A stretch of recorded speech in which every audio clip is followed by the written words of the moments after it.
안녕하세요. 네, 자, 이번 시간에는 전산 세무 1급 지난 112회차 이론 문제풀이를 한번 시작해 보도록 하겠습니다. 바로 시작하겠습니다. 자, 1번 문제서부터 한번 살펴보도록 하겠습니다. 자, 우리 1번. 다음 중 일반 기업 회계 기준에 따른 유동부채에 대한 설명으로 틀린 것은 그랬어요. 그럼 이제 우리가 기본적으로 유동과 비유동은 몇 년을 기준으로 한다? 1년을 기준으로 한다. 그 1년은 언제까지다? 내년 12월 31일까지더라. 내년 12월 31일 전에 만기가 도래하면 우리가 유동부채로 분류를 하게 됩니다. 자, 1번. 보고기간 종료일로부터 1년 이내에 상환되어야 하는 단기 차입금 등의 부채는 유동부채로 분류한다. 네. 보고기간 후 1년 이상 결제를 연기할 수 있는 무조건의 권리를 가지고 있지 않은 부채는 유동부채. 당연히 권리를 가지고 있으면 모를까 권리가 없으니까 유동부채. 기업의 정상적인 영업주기 내에 상환 등을 통하여 소멸할 것으로 예상되는 매입 채무와 미지급 비용 등의 부채는 유동부채로 분류한다. 네. 그럼 정답은 4번이 되겠네요. 장기 차입 약정을 위반하여 채권자가 즉시 상환을 요구할 수 있는 채무는 보고기간 종료일과 재무제표가 사실상 확정되는 날 사이에 상환을 요구하지 않기로 합의하더라도 언제든지 요구할 수 있기 때문에 요구할 수 있으면 유동부채로 분류하셔야 되는 게 맞습니다. 그래서 정답은 4번이 되겠고요. 자, 그 다음 문제 2번으로 한번 넘어가 보겠습니다. 문제 2번. 문제 2번은 다음 중 일반 기업 회계 기준에 따른 수익의 인식에 대한 설명이다. 설명으로 옳지 않은 것은 수강료. 일단 우리가 재화는 용역으로 구분을 하실 수 있고요. 재화는 일단 무조건 인도되었을 때를 기준으로 하고 용역, 서비스에 대한 것은 우리가 무조건 진행 기준으로 수익을 인식한다라고 하는 게 일단 기본이에요. 이렇게를 먼저 생각을 하시고 수강료는 용역에 해당하기 때문에 강의 기간에 걸쳐 수익을 인식한다. 그래서 수업에 진행된 것만큼만 수익으로 인식할 수 있다. 이렇게 보시면 되겠고 상품권을 판매하기 상품권은 뭐 회계 때도 엄청 많이 나오지만 상품권은 무조건 언제예요? 상품권은 무조건 회수된 시점에 수익을 인식을 하게 된다라고 보시면 되겠죠. 그래서 정답은 2번이 되겠고요. 위탁 판매의 경우 위탁자는 수탁자가 제3자에게 해당 재화를 판매한 시점에 수익을 인식한다. 그래서 수탁자가 판매했을 때 우리는 매출로 인식을 하게 되고요. 재화의 소유에 따른 위험과 효익을 가지지 않고 타인의 대리인 역할을 수행하여 재화를 판매하는 경우에 판매 대금 총액을 수입으로 계상하지 않고 판매 수수료만 수입으로 인식한다. 네, 중간 단계에서 연결만 시켜준 거예요. 그러면 우리가 수수료에 대한 부분만 대리인 역할이기 때문에 수수료 부분만 우리가 수익, 매출로 잡을 수 있다. 이렇게 보시면 되겠어요. 그래서 이번 문제는 어떻게 보면 조금 공짜 문제에 해당한다라고 보시면 될 것 같아요. 자, 그 다음 문제 3번으로 한번 넘어가 보겠습니다. 문제 3번. 다음의 자료를 이용하여 기말 자본금을 계산하면 얼마인가 하자. 우리가 기말 자본금은 얼마인가 라고 물어봤는데 자본금은 무조건 주식회사의 자본을 물어보냐 자본금을 물어보냐는 완전 다른 문제고요. 자본금은 무조건 발행 주식수 곱하기 액면입니다.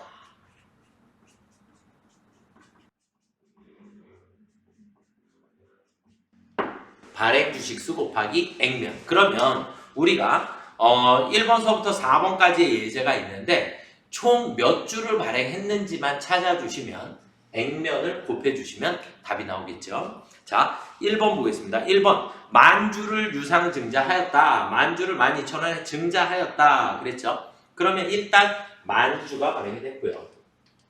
일단 첫 번째 만주가 발행이 됐고요. 자, 그 다음에 두 번째를 보시게 되면 두 번째 자본잉여금 1,000만원을 무상증자를 실시했다. 그런데 요 바로 위에 보시면 액면이 10,000원입니다 라고 되어 있나요? 그러면 무상증자하였다 주식을 발행한 거니까 1,000만 원어치이기 때문에 1,000주를 추가로 무상증자하였다. 주식을 발행한. 증자는 무조건 주식을 발행해야 한다. 이렇게 보시면 되겠고요. 자, 그 다음에 세 번째는 이익잉여금 1,000만 원을 재원으로 30%는 현금 배당. 현금 배당은 우리가 돈으로 지급해야 하는 거니까 70%에 해당하는 그러면 700만 원만큼을 주식으로 배당을 했다는 얘기죠. 그러면 700만 원 액면이 만 원이기 때문에 세 번째는 우리가 700주만큼을 추가로 발행하였다라고 보시면 될 것 같아요. 자, 그 다음에 4번은 전기말 재무상태표상 자본금은 3,000만 원입니다. 그러면 10,000원씩 나눠주시면 전기말의 자본금은 3,000주에 해당한다. 결국 주식만 따지면 자본금을 계산해 주실 수 있다. 그러면 우리는 총 14,700주를 발행을 하였습니다. 결국 14,700주가 발행 주식에 해당하니까 곱하기 얼마 해야 돼요? 액면 10,000원씩을 곱해 주시게 되면 1억 4,700만 원이 되나요? 그렇죠? 1억 4,700만 원 1번이 정답입니다. 그래서 지금 3번 문제 같은 경우에는 자본금을 물어본 거기 때문에 무조건 내가 몇 주를 발행했냐, 증자된 주식수가 몇 주냐 이것만 파악을 해주시면 됩니다. 2번 보기에 나와 있는 무상증자와 그 다음에 3번 보기에 3번 보기도 주식 배당도 무상증자에 해당하는 거기 때문에 얘네들을 액면가로 나누어 주시면 주식 수가 나오게 됩니다. 아시겠죠? 자, 그래서 여기까지 일단 1번이 정답이 되겠고요. 자, 그다음 문제 4번을 한번 보도록 하겠습니다. 다음 중 금융자산, 금융부채에 대한 설명으로 알맞은 것을 모두 고르시오 그랬어요. 금융자산과 금융부채에 대해서 나와 있는데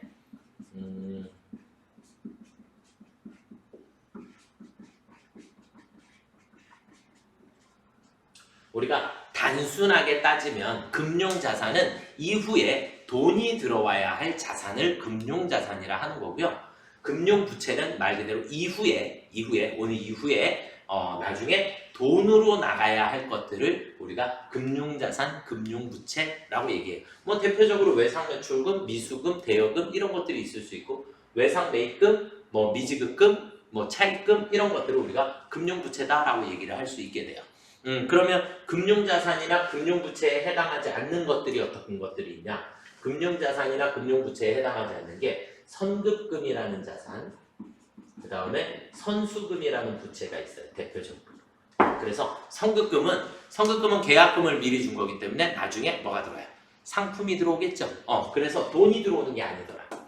선수금 마찬가지 반대의 경우 상품으로 내줘야 하는 거니까 얘는 금융부채가 아니더라. 뭐 이 정도는 기본 상식으로 조금 알아두시면 좋을 것 같고요. 알맞은 것을 모두 고르라 그랬어요. 자, 금융자산은 금융상품의 계약 당사자가 되는 때에만 재무상태표에 인식한다. 당연하겠죠. 그러니까 금융상품의 주인이 나여야지만 내 거를 갖다 주는 건 남의 거를 내 잔부에 기록할 수 없으니까. 자, 그 다음에 나번 보시면 제3자에게 양도한 금융부채의 장부금액과 지급한 대가의 차이. 그러면 금융부채라고 하는 게 이제 제3자에게 양도했다는 얘기는 빚을 갚았다라는 개념이 될 거고 빚을 갚았는데 차액이 발생했어요. 그러면 득이 생기든 실이 생기든 당기의 손익으로 처리하셔야 됩니다. 우리가 기타 포괄 손익 누계액은 무엇을 기록하는 거죠? 미실현 보유 손익을 기록하는 것이 미실현 보유 손익을 우리는 기타 포괄 손익 누계액에다가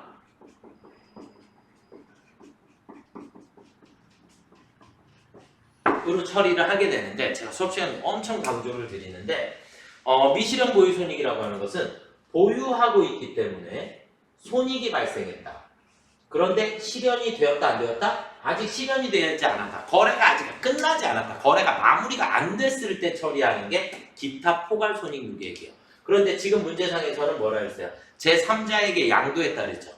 금융부채를 제3자에게 양도해버렸기 때문에 양도했으니까 거기서 모든 거래는 끝났기 때문에 기타 포괄 손익 누계액이 아니라 단기 손익으로 처리를 해주셔야 된다. 그래서 나번은 틀렸고요.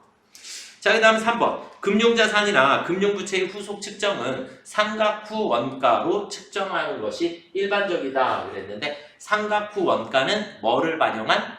현재 가치를 반영한 금액을 우리가 상각 후 원가다라고 얘기해요. 그러니까 뭐 예를 들어서 3년짜리 채권이 있더라. 그러면 3년 후에 만기가 들어오면 이 3년 후의 가격이 지금으로 따질 때 얼마냐? 이걸 우리는 현재 가치라고 합니다. 이런 현재 가치를 반영을 해서 계산을 해주는 방식을 우리가 상각 후 원가다라고 해주시는 거고 만기 보유 증권에서 우리가 학습을 하셨던 것 같습니다. 그래서 금융자산이나 금융부채의 후속 측정은 상각 후 원가로 측정하는 것을 일반적으로 하게 되고요. 자, 그 다음에 그래서 일단 답번도 맞는 말이 되겠고요. 라번을 보시면 채무증권의 발행자가 채무증권의 상각 후 취득원가보다 현저히 낮은 금액으로 중도 상환권을 행사할 수 있는 경우 만기 보유 증권으로 분류될 수 없습니다. 그러니까 제가 채권을 가지고 있는데 이 채권을 발행한 자가 저한테 아주 싼 가격으로 다시 무조건 사갈 수 있는 계약 조건이 만약에 존재했다. 그렇게 되면 저는 이 돈을 만기까지 정확한 금액을 다 받을 수 없는 상황이 생기겠죠. 그렇기 때문에 우리는 만기 보유 증권을 분류할 수가 없고 현저히 낮은 경우에는 매도 가능 증권 등으로 우리가 구분을 하셔야 되는 게 옳다. 그래서 정답은 가, 다, 라 세 가지가 모두 맞으셨습니다. 그러면 정답은 2번이 되겠네요. 그렇죠? 네, 그래서 나번만 틀렸고 그래서 2번이 정답이 되겠습니다. 자, 이제 5번을 한번 살펴보도록 하겠습니다. 자, 5번은 다음 중 회계 추정의 변경 및 오류 수정에 대한 설명으로 틀린 것을 고르시오 그랬는데 회계의 변경은 정책의 변경이라고 하는 게 있고 회계 추정의 변경이다 라고 하는 게 있어요. 그래서 회계 정책의 변경은 법이 바뀌는 것을 우리가 정책의 변경이다 라고 얘기를 하는 거고 수치의 변경이 이루어지게 되면 우리가 추정의 변경이다. 대표적인 게 대손율을 바꿔주시는 방법이고 정책의 변경은 선입선출법을 후입선출법으로 이렇게 바꿔주는 방식을 우리가 정책의 변경이다. 이렇게 얘기를 하게 되고요. 정책의 변경은 무조건 소급해서 적용을 하도록 되어 있습니다. 그래서 소급법이다 라고 하는 말은 과거부터 모두 수정을 해야 되는 방식을 얘기를 하고 추정의 변경은 전진법을 적용을 하게 됩니다. 그럼 전진법은 언제부터? 단기부터 적용입니다. 전진법은 단기부터 적용을 해준다. 이렇게 보시면 되겠고요. 1번 보기는 중대한 오류는 손익계산서의 손익을 심각하게 왜곡시키는 오류를 말한다. 1번 보기가 제 개인적인 생각이에요. 완전히 틀렸다라고 할 수는 없어요. 완전히 틀렸다라고 할 수는 없는데 우리가 중대한 오류다라고 하는 개념은 중대한 오류다. 뭐 지금 재무제표에 재무제표 중에 손익계산서에 손익을 심각하게 왜곡시킬 수 있다. 뭐 그러면 조금 중요하다라고 볼 수도 있을 것 같아요. 그런데 중대한 오류다라고 하는 것의 정의가 재무제표에 전반적으로 재무제표에 신뢰성을 상실하게 되는 경우에 신뢰성을 크게 심각하게 훼손하게 되는 경우에 우리는 중대한 오류에 해당한다라고 기업회계 기준에 명시가 되어 있기 때문에 조금 애매한 표현이 될 것 같아요. 자, 그 다음 2번을 한번 보시면 회계 추정을 변경한 경우 단기 재무제표에 미치는 영향을 주석으로 기재해야 한다. 당연히 무언가가 변경된 거죠. 변경이 됐으면 투자자나 채권자들한테 알려줘야죠. 그죠? 그렇기 때문에 당연히 주석으로 우리 어떠한 사유에 의해서 이렇게 변경이 되었고 그 변경으로 미치는 영향은 어떤 것들이 있습니다. 라는 것을 주석으로 반드시 알려야 되겠습니다. 자, 그 다음 문제 보기 3번 보시면 회계 추정의 변경은 전진적으로 처리하며 그 변경 효과는 당해 회계연도 개시일부터 적용된다. 네, 그래서 추정의 변경은 전진법을 사용을 하고 전진법의 특징은 언제부터 적용된다? 당기부터 적용이 된다. 당기부터 적용이 된다. 네, 맞는 말이 되겠고요. 비교 재무제표를 작성하는 경우 중대한 오류에 영향을 받는 회계기간의 재무제표 항목은 재작성해야 한다. 당연하겠죠. 그래서 중대한 오류는 다시 작성을 해야 한다. 그래서 지금 상으로 봤을 때는 제일 큰 뭐 오류다라고 보면 1번이 정답일 수밖에는 없지 않을까라고 생각이 됩니다. 그래서 재무제표의 신뢰성에 심각한 오류가 생겼을 때를 우리는 중대한 오류다라고 얘기를 하게 된다. 자, 그래서 1번이 정답이 되겠고요. 문제 6번으로 한번 넘어가 보겠습니다. 자, 이제 원가 회계 문제고요. 아래의 그래프가 표시하는 원가 행태와 그 예를 가장 적절하게 표현한 것은 일단 무조건 고정비, 변동비 이렇게 그려놓고 시작을 하셔야죠. 그렇죠?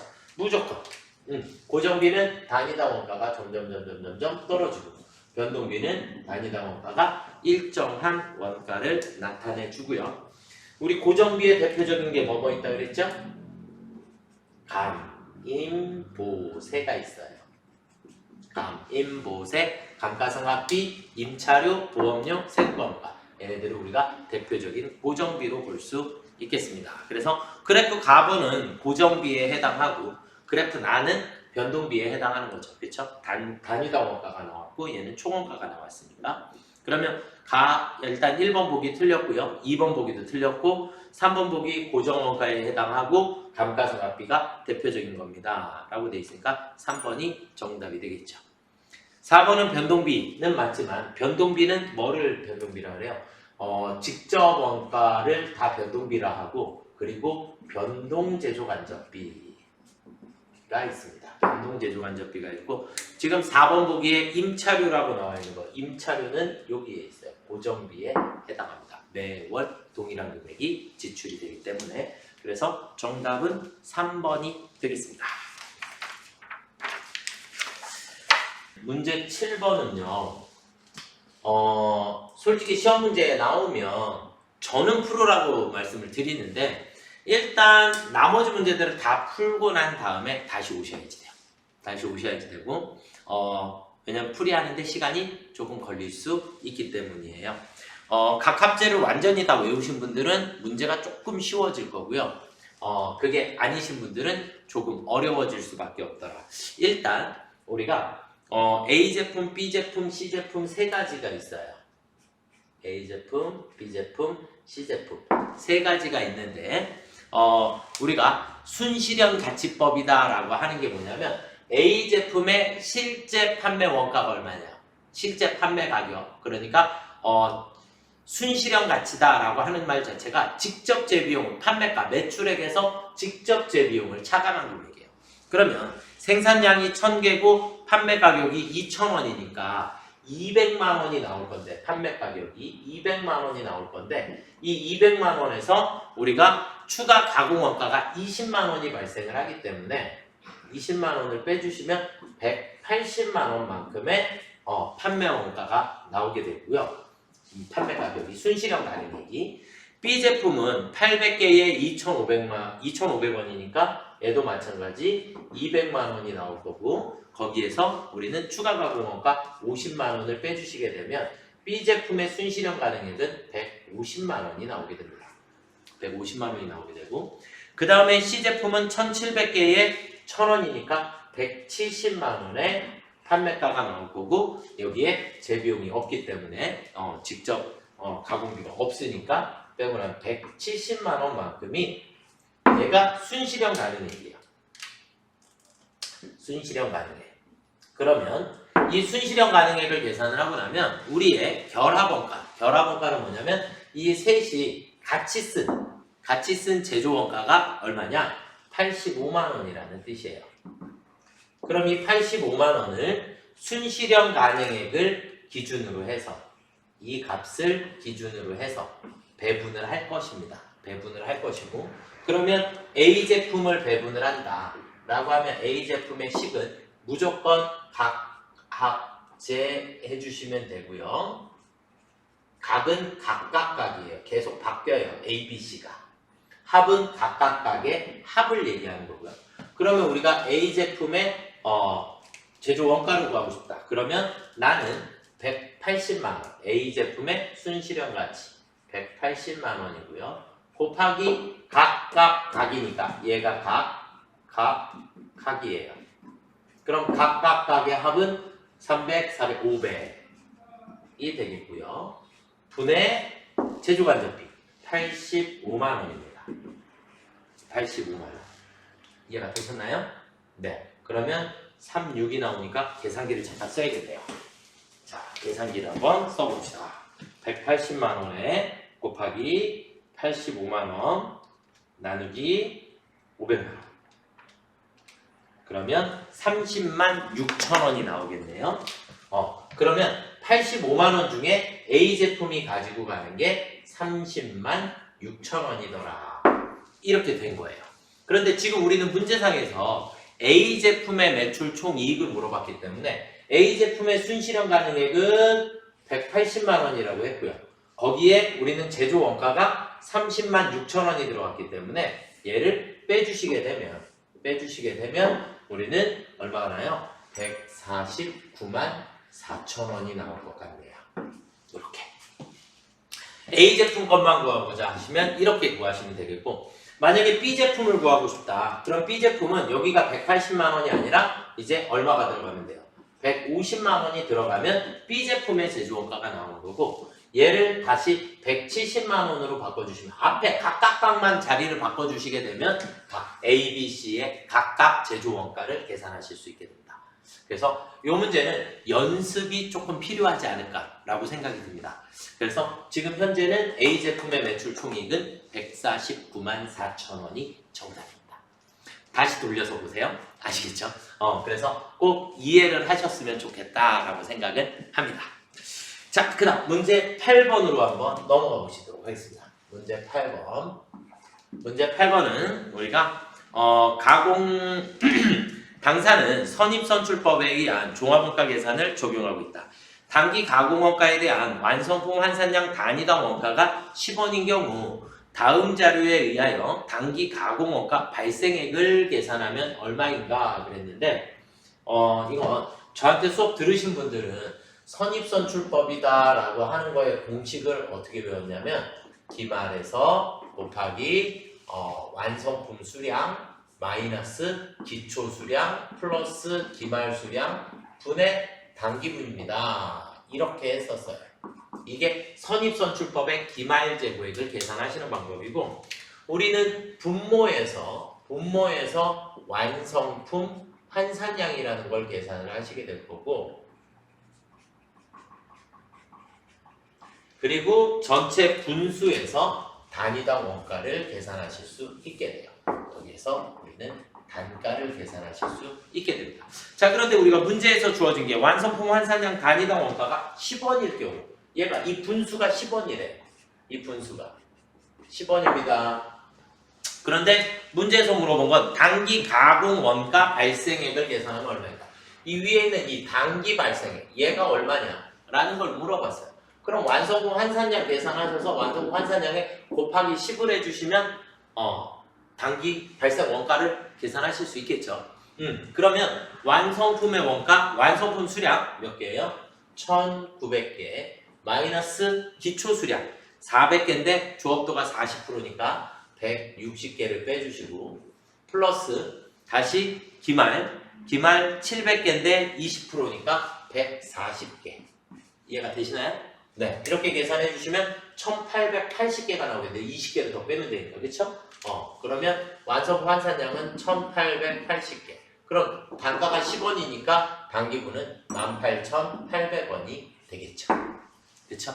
네, 그래서 단기 발생 원가는 18,800원 4번이 정답이 되겠습니다. 이것도 어떻게 보면 조금 공짜 문제예요. 그래서 평균법, 선입선출법 계산하는 방법을 꼭 정확하게 인지하고 계셨으면 좋겠습니다. 아시겠죠? 네. 자, 그 다음 문제 9번으로 한번 넘어가 보도록 하겠습니다. 문제 9번. 문제 9번은요.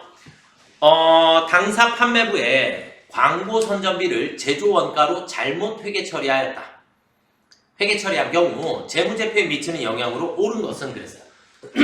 그럼 광고 선전비를 판매비와 관리비로 처리를 했어야 되는데 제조 원가에다 갖다 놓기 때문에 결국 원가가 과대 계산이 되겠죠.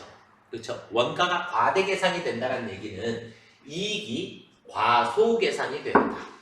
이해가 되셨나요? 여기까지요. 그러면 여기서 말하는 원가가 뭐냐? 매출 원가고, 매출 원가고, 그리고 매출 총이익이에요. 왜냐면 판매비와 관리비에다가 넣게 돼도 판매비 이 이후에 나오는 매출 총이익 이후에 나오는 영업이익서부터는 영업이익이나 당기순이익은 영향이 없어요. 왜냐면 광고 선전비를 여기다 넣든 이 사이에 있는 판매비와 관리비에다가 넣든 제조 원가에다가 넣든 판매비와 관리비에다가 넣든 상관없이 둘 중에 하나만 들어가게 되면 영업이익은 같겠죠. 그쵸? 여기 안 쓰는 대신에 여기다가 썼다. 그래도 한 번 들어갔을 거고 여기에다가 안 쓰고 여기다가 썼어도 한 번만 들어갈 거고 그러니까 이 매출 총이익 이후의 이익은 변함이 있더라 없더라? 없더라. 얘네들은 불변이더라. 이렇게가 성립이 돼버려요. 그렇게 되기 때문에 매출 원가는 과대 계산이 될 거고 매출 총이익은 과소 계산이 될 거다라고 보시면 될 것 같아요. 그래서 옳은 것은 그랬으니까 매출 원가는 과대 계산이 됩니다. 틀렸고 매출 총이익은 과소 계산이 되겠습니다. 그래서 2번이 정답이 되겠고요. 영업이익과 당기순이익은 변함이 없더라. 이렇게 보시면 됩니다. 이해되셨나요? 네. 자, 그 다음 문제 10번을 한번 보도록 하겠습니다. 문제 10번. 이것도 회계 1급 세무 2급에서 제가 엄청 많이 해드렸고 저한테 배우신 분들은 엄청 쉽게 푸시죠. 자, 이거 무조건 실제 예정 배부율 곱하기 실제 배부 기준 연간 총 예상액을 예상 시간으로 나눠주시면 되겠고요.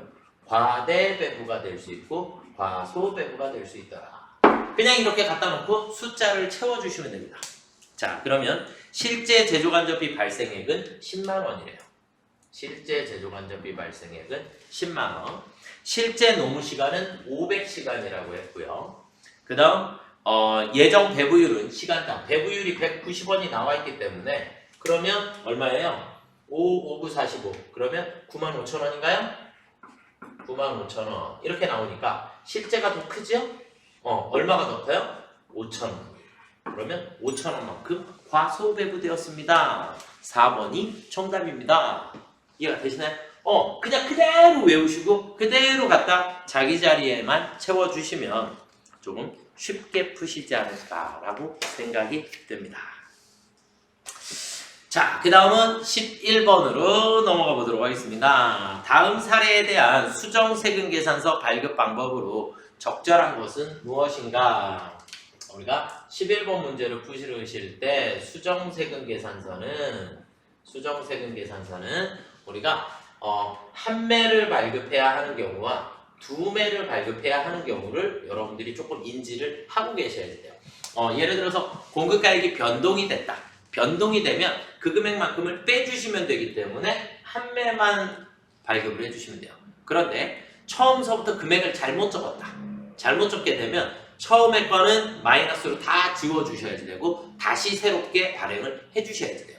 그래서 공급가액이 변동이 됐는지 차고에 의한 기재인지는 여러분들이 구분을 조금 하셔야 합니다. 그래서 한 매는 가격의 변동, 예를 들자면 애누리라든지 할인이라든지 반품이라든지 이런 것들이 발생을 했을 때 그때는 한 매만 발행을 해주시면 되겠고 그 다음에 차고에 의해서 잘못 기재했다. 차고에 의해서 잘못 기재했으면 애초에 처음서부터 세금계산서가 잘못 발행된 거기 때문에 처음에 건 모두 다 마이너스로 다시 다 발행을 해주시면 되겠고 다시 새로운 건 다시 양수로 발행을 해주시면 됩니다. 그래서 한 매냐 두 매냐 이렇게 보시면 될 것 같고요. 자, 내용을 보시면 조그만 상가를 임대하고 월 100만 원의 임대료를 받는 김 씨는 임대료 세금계산서 발급 내역을 검토하다 7월분 임대료 세금계산서에 0이 하나 더 들어가서 공급가액이 1,000만 원으로 표시된 것을 발견하였다. 그러면 선생님 이거 900만 원을 마이너스로 처리하면 안 될까요? 아니요. 전체 매출액이 달라지기 때문에 매출액의 변화가 없을 때 그때만 마이너스로 처리하시는 거고 지금은 아예 매출액 자체가 틀렸기 때문에 차고에 의한 발급이에요. 그래서 차고에 의한 공급가액을 고쳐주셔야 하기 때문에 원래 1,000만 원으로 끊어준 건 마이너스 1,000만 원으로 그리고 다시 100만 원의 세금계산서를 교부하셔야 합니다. 그래서 몇 매를 발급해야 된다? 2매를 발급해야 합니다. 그래서 정답은 4번이 되겠습니다. 4번. 처음에 발급한 세금계산서의 내용대로 세금계산서를 붉은색 글씨로 쓰거나 의무 표시하여 발급하고 그러니까 마이너스로 발급을 해주시고 그 다음에 수정하여 발급하는 세금계산서는 검은 글씨로 작성해서 양수로 발급해주면 됩니다. 라는 얘기예요. 그래서 2매를 발급해 주셔야 된다. 이렇게 보시면 될 것 같고요. 자, 그 다음 문제 12번은요. 12번은 다음 중 부가세법상 음식점을 운영하는 개인사업자의 의제매입세 공제이유. 개인사업자라고 했어요. 자, 12번은 개인사업자, 음식점을 영위하는 개인사업자. 그러면 음식점을 영위하는 개인사업자는 2억 원이냐 2억 원이 초과됐느냐에 따라서 조금 나누어져요. 2억 원 이하에 해당하면 109분의 9를 받고요. 2억 원을 초과하게 되면 108분의 8을 적용받습니다. 이거는 개인사업자이기 때문에 별도로 우리가 실기에서는 나오지는 않지만 실기는 우리는 법인이 전제니까 이론상으로만 조금 알아두시면 좋을 것 같습니다. 그래서 지금은 2억 원을 초과한다라고 주어졌기 때문에 108분의 8을 적용을 받으실 수 있게 돼요. 그래서 3번이 정답 되겠습니다. 자, 그 다음은 13번. 다음 중 2월 결손금 공제의 위치는 어디인가? 라고 그랬는데 자, 일단은 우리가 전체 소득이라고 하는 게 나오게 될 거고 여기다가 적어야겠다. 13번은요. 소득이라고 하는 게 나오게 되고 우리 소득은 전체 금액을 얘기를 하는 거니까 여기에서 공제라든지 비과세라든지 필요 경비라든지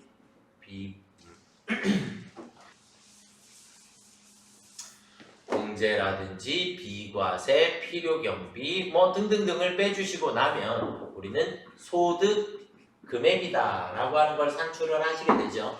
맞나요? 그래서 이자 소득 금액, 이제 배당 소득 금액, 사업 소득 금액 이렇게 소득 금액을 산출하실 수 있고요. 거기에서 이제 마이너스 결손금 등을 빼주실 수 있게 됩니다. 다 빼주시고 나면 이제 우리는 종합 소득 금액이라는 게 산출이 될 거고요.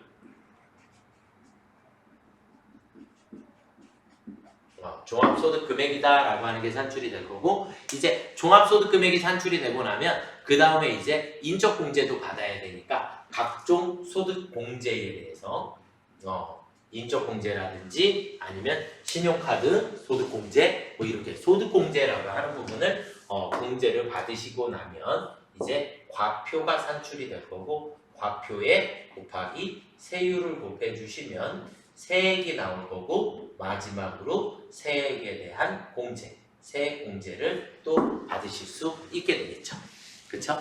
그래서 세액 공제를 받고 나면 결정 세액이라는 게 나온다. 그래서 1번은 가번이 이제 공제, 각종 공제라든지 여기서 공제랑 여기서 공제가 조금 달라요. 그렇죠? 여기에 있는 공제는 각 소득마다 예를 들어서 우리가 외우실 때 근로소득은 근로소득 500만 원까지는 70%로 공제 받죠. 그런 금액이에요. 그런 공제들을 얘기를 하는 거고 나번이 지금 결손금 위치인가요? 그렇죠? 그래서 나번 2월 결손금이 되겠고 다번은 다시 소득공제. 이제 여기서부터는 인적공제, 신용카드 공제 이런 것들을 받는 거예요. 그래서 소득공제를 받으시고 마지막에 이제 라번에는 세액공제를 받게 됩니다. 세액공제, 의료비 세액공제, 교육비 세액공제 이런 세액공제를 또 받으실 수 있게 되는 거고요. 이해가 되셨나요? 그리고 나면 마지막에 결정세액이 나오겠죠. 그래서 지금 2월 결손금이 들어가야 할 곳은 나번이 정답입니다. 2번이 정답이 되겠고요. 자, 14번. 다음 중 소득세법상 주택임대소득에 대한 설명으로 옳지 않은 것은 그랬는데 여러분들이 매일 암기하셨던 건 부동산 임대사업 소득이에요. 부동산 임대사업 소득은 결손금이 발생하더라도 다음 연도에 부동산 임대사업 소득에서만 공제가 가능해요. 다른 소득에서 공제가 불가능하고. 그런데 주택임대 1번 보기에 주택임대소득에서 발생한 결손금은 부동산 임대소득에서만 공제 가능하다. 아니요. 다른 소득에서 공제가 가능해요. 주택임대에 대해서. 일반적인 부동산 임대사업소득, 그러니까 상가 건물 등을 임대를 하고 거기서 임대료를 받는 이런 부동산 임대 사업자들에 대해서는 우리가 부동산 임대 소득에서만 공제를 받을 수 있게 되고, 지금 주택 임대 사업에서 결손금이 발생을 하게 되는 경우에서는 우리가 다른 소득에서도 공제를 받으실 수 있게 됩니다. 그래서 정답이 1번이 됩니다.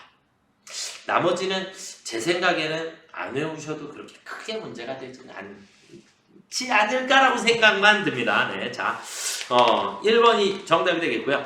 마지막 문제로 넘어가 보도록 하겠습니다. 15번입니다. 다음 중 법인세법상 중간예납에 대한 설명으로 틀린 것은 내국법인으로서 각 사업연도의 기간이 6개월 미만이면 당연히 중간예납을 할 수가 없죠. 6개월 분에 대해서 중간예납을 하는 거니까. 각 사업연도의 기간이 6개월을 초과하는 법인은 해당 사업연도 개시일로부터 6개월간을 중간예납 기간으로 하게 됩니다. 네, 중간예납은 무조건 6개월을 기준으로 한다.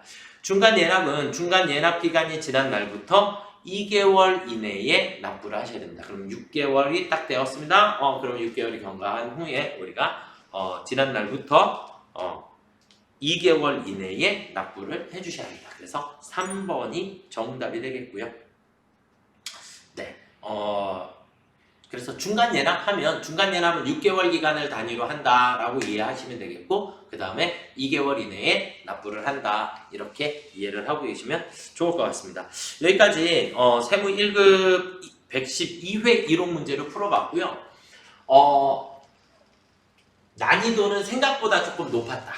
그러니까 글이 조금 애매모호한 문제들이 조금 많았다. 그 다음에 조금 기업회계 기준도 조금 깊숙이에 있는 내용들이 조금 나온 것 같고요. 세법도 조금 평소에 잘 쓰지 않는 이런 뭐 예를 들어서 음식점 개인 사업자 이런 것까지 다 우리가 암기하고 있어야 하나, 이런 생각이 조금 들을 만큼 난이도는 조금 어려웠었다라고 생각이 듭니다.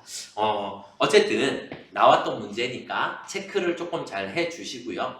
다음 시험에 좋은 결과 있기를 기대하겠습니다. 합격을 응원하겠습니다.